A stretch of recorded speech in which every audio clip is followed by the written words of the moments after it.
Assalamualaikum warahmatullahi wabarakatuh.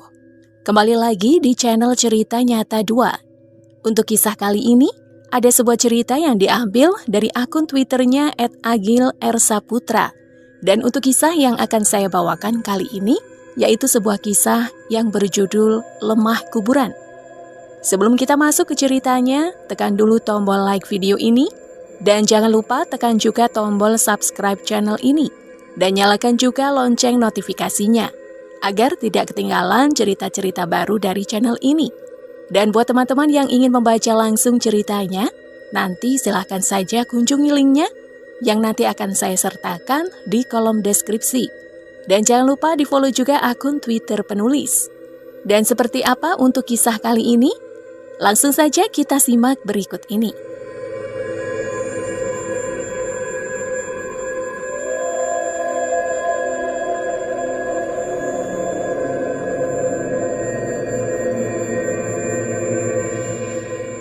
Lemah Kuburan bab 9. Di rumah Pak Lurah.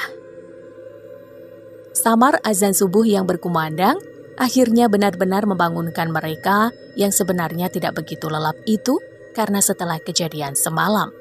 Ternyata tak ada satu orang pun yang bisa terlelap dengan tenang. Terhitung mungkin sudah sekira 4 hingga 5 jam, mereka hanya tidur-tidur ayam saja sambil dibayangi rasa takut yang membuat mereka menjadi sedikit terlelap dan lebih banyak terjaga. Bahkan Pak Lurah, Bu Sundari, Mbak Sari, Mbah Gotro, dan Mbah Rumi sejak semalam tak beranjak dan masih berada di ruang tamu. Ruangan yang sama di mana semalam mereka melihat sosok wanita menggelantung di langit-langitnya. Posisi mereka saling berdekatan, menguncup dalam ketakutan, sampai akhirnya rengek si kecil Dito sedikit mengaburkan suasana yang tidak nyaman itu. "Saya pulang dulu ya," ucap Mbah Gotro dengan wajah lelahnya. "Oh, enggak Mbah," jawab Pak Lurah dengan sedikit gagap. Mbah Gotro pun pulang bersama Mbah Rumi istrinya. Dengan langkah yang terlihat mangu-mangu, pasangan lansia itu menapak keluar dari pintu rumah Pak Lurah dan berjalan menuju arah pulang. Pak Lurah yang tak mau terlalu terlarut pun mencoba untuk terlihat baik-baik saja, seraya meraih cucunya untuk ia gendong. Pak Lurah pun menyuruh Mbak Sari dan Bu Sundari agar segera berkegiatan seperti biasa. "Sudah sana kalian, rebus-rebus air atau cuci-cuci piring, biarkan Dito sama saya dulu," kata Pak Lurah kepada anak dan istrinya itu. Singkat cerita, matahari pun mulai terbit, terlihat Pak Lurah yang kini berdiri di teras, masih sambil menggendong sang cucu yang menyapa para warga yang berlalu lalang di depan rumahnya. "Pagi Pak Lurah," ucap para warga yang hendak berangkat ke ladang dan melewati depan rumahnya itu. Pak Lurah menatap Mas Angga dengan heran, seraya berbalik badan ia pun bertanya kepada menantunya itu yang langkah kakinya terlihat berat menyeret. "Kenapa kamu?" tanya Pak Lurah kepada menantunya itu, yang tak lama kemudian dijawab oleh Mas Angga setelah ia sampai di teras. "Tidak tahu ini Pak, bangun-bangun kok terasa berat dan sakit semua badan ini," jawab Mas Angga sembari memegangi tengkuknya sendiri. "Tapi ini beneran kamu toh?" kata Pak Lurah tiba-tiba sambil memegang pundak menantunya itu. Mas Angga tampak sedikit terkejut dan segera menanggapi mertuanya itu walau dengan agak gugup. "Lah memangnya bagaimana toh Pak?" tanya Mas Angga dengan wajah bingung. "Sudah sehari kamu itu seperti orang linglung, tidak mau makan, tidak mau berbicara," jawab Pak Lurah yang membuat Mas Angga semakin bingung dan tak paham. "Kok sehari? Orang saya saja melihat makhluk itu baru tadi malam," batin Mas Angga yang merasa ia hanya pingsan semalam dan terbangun di pagi ini. Tapi fakta yang sebenarnya adalah kejadian itu dialami Mas Angga bukan semalam namun kemarin malam. Obrolan pun menjadi sedikit rancu sampai akhirnya Pak Lurah pun meluruskannya dengan sebuah pertanyaan. "Apakah kamu ingat? Kapan kamu melihat itu?" tanya Pak Lurah. "Ya tadi malam toh Pak," jawab Mas Angga yang tentu langsung disanggah oleh Pak Lurah. "Oh pantas, semalam saya tanya diam saja," kata Pak Lurah yang setelah itu menjelaskan bahwa kejadian itu terjadi kemarin malam bukan tadi malam seperti yang Mas Angga sadari dan rasakan. Entah apa yang terjadi kepadanya. Yang jelas kelinglungan Mas Angga sehari kemarin sepertinya tidak pernah disadari. Sudah, entahlah, sebaiknya sekarang kamu sarapan dulu saja. Nanti siang tak ajak ke tempat Mbah Untung lagi, ucap Pak Lurah yang hendak menyudahi obrolan itu. Namun baru saja mulut Pak Lurah berhenti bicara, tanpa terkira dan disangka terdengar suara salam dari arah depan rumahnya. Assalamualaikum, ucapan salam itu terdengar. Terlihat seorang pria tua melempar senyum ke arah Pak Lurah dan Mas Angga yang masih berdiri di depan teras. Ia adalah orang yang baru saja disebut namanya beberapa detik lalu. Ya, orang itu adalah Mbah Untung yang kedatangannya sama sekali tak terduga. Dengan sedikit terbelalak, Pak Lurah pun segera menyambut dan mempersilahkan orang yang baru saja akan ia datangi nanti siang itu untuk masuk ke dalam rumahnya. "Eyalah, Mbah Untung, monggo," sambut Pak Lurah dari kejauhan. Dengan kalem, Mbah Untung berjalan sembari terus tersenyum ramah. Namun senyuman itu segera berubah menjadi raut tegang yang sepertinya tertuju kepada Mas Angga. Dan ternyata di mata Mbah Untung saat itu, ia melihat sesosok makhluk yang duduk di atas tengkuk menantu Pak Lurah itu. Sosoknya berwujud seorang gadis yang berumur 10-11 tahun. Rambutnya panjang, wajahnya pucat, dan tengah menatap kosong ke arah depan. Mungkin inilah yang membuat Mas Angga menjadi berat dan sakit untuk melangkah. "Bisa masuk? Saya mau bicara," ucap Mbah Untung. Hingga mereka pun kini masuk dan duduk di ruang tamu, yang mana tanpa basa-basi, Mbah Untung langsung membuka pembicaraan. Ia mengatakan bahwa sepertinya sekarang sudah saatnya Pak Cokro, dukun kubu Juragan Wiryo itu tahu kalau ia berada di pihak musuhnya. Pada intinya Mbah Untung sudah tidak lagi peduli dan akan secara terang-terangan berada di pihak Pak Lurah. Tapi sebelumnya mohon maaf Pak Lurah, ini bukan karena saya membela panjenengan, tapi karena ada keponakan saya yang sudah menjadi korban, kata Mbah Untung yang ternyata sudah tahu tentang kejadian yang dialami Mbok Tun di kandang ayam Pak Lurah kemarin, yang mana menurutnya kejadian itu membuat Mbok Tun terancam kehilangan kewarasannya. "Iya Mbah, saya juga mohon maaf dengan sangat, karena saya, Mbok Tun jadi ikut terbawa-bawa," kata Pak Lurah dengan gestur menyembahkan tangannya. Tidak apa-apa, ini sudah takdir dari Yang Maha Kuasa. Sekarang sudah saatnya mereka tahu apa yang bisa kita lakukan, tanggap Mbah Untung dengan wajah tuanya yang marah memerah. Setelah itu perlahan pembicaraan pun melandai santai dan tibalah saatnya kini mata Mbah Untung tertuju kepada Mas Angga, lebih tepatnya kepada sosok yang duduk di tengkuknya itu. "Tubuhmu terasa berat kan?" tanya Mbah Untung kepada Mas Angga. "Iya Mbah, sudah dari tadi pagi," jawab Mas Angga sambil mengelus pundaknya sendiri. "Turun," ucap Mbah Untung tiba-tiba sembari menatap ke atas kepala Mas Angga. "Bagaimana sekarang?" kata Mbah Untung lagi setelah itu. Mas Angga tampak kebingungan. Namun tak bisa dipungkiri secara tiba-tiba ia merasakan tubuhnya lebih ringan dan nyaman. Hal itu sampai Mas Angga buktikan dengan berdiri menegakkan badannya. "Iya Mbah, sudah enakan," jawab Mas Angga yang menyentak keheranan dan segera disela oleh Pak Lurah. "Memangnya tadi anak saya ini kenapa Mbah?" tanya Pak Lurah mengkerutkan alisnya, yang mana tak lama kemudian hal itu pun segera dijawab oleh Mbah Untung. "Bagaimana ya? Saya sulit untuk menjelaskannya Pak Lurah," jawab Mbah Untung yang membuat Pak Lurah semakin heran dan penasaran. Tapi Mbah Untung pun pada akhirnya mencoba untuk tetap menjelaskannya dengan bahasa yang sederhana. Ia pun berkata bahwa tadi ada lelembut yang mengganggu Mas Angga dengan cara duduk di tengkuk lehernya. "Tapi sekarang sudah hilang kan?" tanya Pak Lurah yang segera dijawab oleh Mbah Untung dengan singkat. Sudah hilang kok," jawab Mbah Untung. Pak Lurah ternyata ingin tahu seberapa parah gambaran keadaan ini. Dan dengan adanya Mbah Untung sekarang, ia pun memanfaatkannya untuk bertanya lebih jauh, sudah separah apa Digdaya Teluh ini menurut kacamata beliau. "Tenang saja, insya Allah semua bisa saya atasi, tapi tidak bisa dipungkiri. Kalau dibandingkan dengan yang lain, panjenengan ini memang yang terparah, tanggap Mbah Untung. Nanti malam, kalau mau jenengan bisa melihat sendiri kok, ketika nanti saya melakukan ritual pembersihan rumah ini, kata Mbah Untung lagi. Yang bersamaan dengan itu, Bu Sundari pun keluar dan agak terkejut dengan adanya Mbah Untung. "Oh alah, Mbah, kok tidak berkabar dulu kalau mau berkunjung kemari?" kata Bu Sundari berbasa-basi, seraya mendekat dan menyalami Mbah Untung. "Sebentar saya buatkan minum, sampai itu kok ia tidak memberitahu kalau Mbah Untung ada di sini," kata Bu Sundari kepada Pak Lurah setelah itu, yang juga segera ditanggapi oleh Mbah Untung. "Sudah Bu Lurah, tidak usah repot-repot, orang saya juga sedang puasa kok," kata Mbah Untung, yang membuat Bu Sundari urung beranjak dan ikut duduk dalam ruangan itu.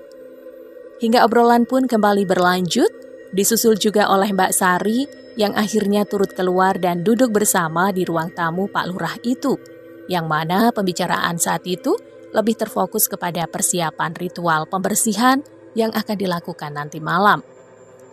"Lah perihal Mbah Suyuti itu bagaimana? Apakah nanti juga tetap ikut Mbah?" tanya Pak Lurah di sela pembicaraan itu. "Ya tetap ikut membantu saya kok, kan biar lebih ringan dan mudah," tanggap Mbah Untung, yang mana beberapa saat kemudian obrolan itu pun terpaksa terputus oleh kedatangan Lek Trimo, suami Mbok Tun, yang mengabarkan sesuatu. "Tun kok kumat lagi Pak De?" kata Lek Trimo kepada Mbah Untung beberapa saat setelah ia datang, yang mana saat itu ia mengabarkan bahwa Mbok Tun kerasukan lagi. Semua orang tentu terkejut, begitu juga dengan Mbah Untung yang terdengar mengatakan sesuatu sebelum ia bangkit dan keluar dari rumah Pak Lurah. "Apa ikatannya lepas?" kata Mbah Untung sembari berdiri dan berjalan keluar. "Putus Pak De, talinya diputus," jawab Lek Trimo saat itu. Mbah Untung dan Lek Trimo pun segera beranjak pulang ke rumahnya, diikuti oleh Mas Angga dan Pak Lurah yang juga terlihat berjalan mengikuti ke rumah Mbok Tun sembari mencerna informasi yang belum sepenuhnya mereka pahami itu. Hingga singkatnya, sampailah mereka semua di rumah Mbok Tun. "Tun!" teriak Mbah Untung sembari masuk ke dalam rumah keponakannya itu dan langsung menuju pekarangan belakang rumah sesuai dengan apa yang telah dikatakan Lek Trimo sebelumnya. "Ada di belakang Pak De, sungguh saya tidak berani," kata Lek Trimo. Dan terlihatlah kini pemandangan itu, pemandangan yang hampir sama dengan kejadian di rumah Pak Lurah kemarin, bahkan sepertinya kali ini lebih parah. Suasana saat itu terdengar sangat gaduh oleh unggas-unggas yang saling berterbangan mencoba kabur dari kandang yang beratap rendah itu. Terlihat juga beberapa bebek yang telah berserak mati. Tampaklah di salah satu sudutnya, Mbok Tun yang bersila menggigit salah satu leher bebek peliharaannya itu. "Mak, eleng mak," teriak Lek Trimo ke arah istrinya dari kejauhan. Ia tak berani mendekat karena mempunyai trauma dan pasti akan pingsan ketika melihat darah. Alasan itulah yang membuat Lek Trimo tadi memutuskan untuk keluar mencari bantuan. Beruntung setelah itu, seketika Mbok Tun segera sadar dan langsung melemparkan bebek yang berada di tangannya. "Ya Allah!" teriak Mbok Tun yang langsung menangis setelah kesadarannya. Pak Lurah, Mas Angga dan Mbah Untung pun segera mendekat dan memapah Mbok Tun masuk ke dalam rumahnya. Dengan wajah dan bajunya yang sudah penuh dengan darah, persis seperti apa yang terjadi kemarin di rumah Pak Lurah. "Tulung, tulung!" tangis Mbok Tun dalam papahan Mas Angga dan Pak Lurah. Kegaduhan itu pun terdengar sampai luar dan membuat beberapa warga berdatangan. Sebagian tampak heran dan bertanya-tanya melihat itu, namun tak sedikit juga yang sepertinya sudah tahu bahwa Mbok Tun turut terkena serangan teluh dari Juragan Wiryo. Lek Trimo yang tak kuasa akhirnya mendekat walau sempat dihalau oleh beberapa warga. Namun ketidaktegaannya tetap memaksa untuk melihat keadaan istrinya itu. Dan benar saja, baru beberapa detik saja ia melihat darah di wajah Mbok Tun, ia pun langsung terhuyung lemas dan pingsan. Sementara itu para ibu-ibu yang turut datang bergegas berjibaku mengambil alih Mbok Tun dari rangkulan Pak Lurah dan Mas Angga. Mereka pun segera menyeka, membersihkan dan mengganti baju Mbok Tun itu. Sementara itu para ibu-ibu yang turut datang, "Kok bisa sampai seperti itu toh Mbak Yu? Yang sabar ya," ucap salah seorang di antara ibu-ibu kepada Mbok Tun yang masih tampak menangis itu. Gambaran sesungguhnya cukup menyedihkan. Seorang Mbok Tun yang dikenal sebagai wanita tangguh dan selalu bisa mengatasi keadaan itu, sekarang tampak berada dalam titik terlemahnya. Pak Lurah dan Mas Angga tak lagi bisa berkata-kata. Bersama Mbah Untung dan para warga, mereka kini terlihat duduk di ruang tamu. "Terus bagaimana ini, Mbah?" tanya Pak Lurah kepada Mbah Untung. Mbah Untung terlihat menghela nafasnya dan setelah itu pun menjawab dengan nada yang marah. "Perang, Pak Lurah. Saya harus perang dengan Cokro," kata Mbah Untung beriringan dengan getaran cincin batu aki yang menabuh sandaran kursi yang ia duduki. Menyoal tentang remah tanah kuburan, sebenarnya cecerannya tak pernah ditemukan di rumah Mbok Tun. Namun menurut Mbah Untung, kedekatan Mbok Tun dengan keluarga Pak Lurah membuat keponakannya kini turut terkena dampak dari serangan itu. Tapi Mbah Untung juga tidak bisa menyalahkan Pak Lurah. Dan beliaulah yang kini malah terlihat menyesal karena ia merasa terlambat dan tidak menangani masalah itu jauh-jauh hari. "Apa dukun Cokro itu sudah tahu, Mbah, kalau panjenengan berada di pihak saya?" tanya Pak Lurah lagi. "Belum, Pak Lurah. Sepertinya belum. Kemarin siang saja saya masih ngobrol biasa dengan dia kok," jawab Mbah Untung yang setelah itu sedikit menerangkan bahwa teluh tanah kuburan selalu menyerang dengan serangan acak kepada sasaran yang berada di sekitar di mana tanah itu disebarkan. Apesnya Mbok Tun saja yang waktu itu berada di sana dan kebetulan mendapat serangan yang cukup kuat.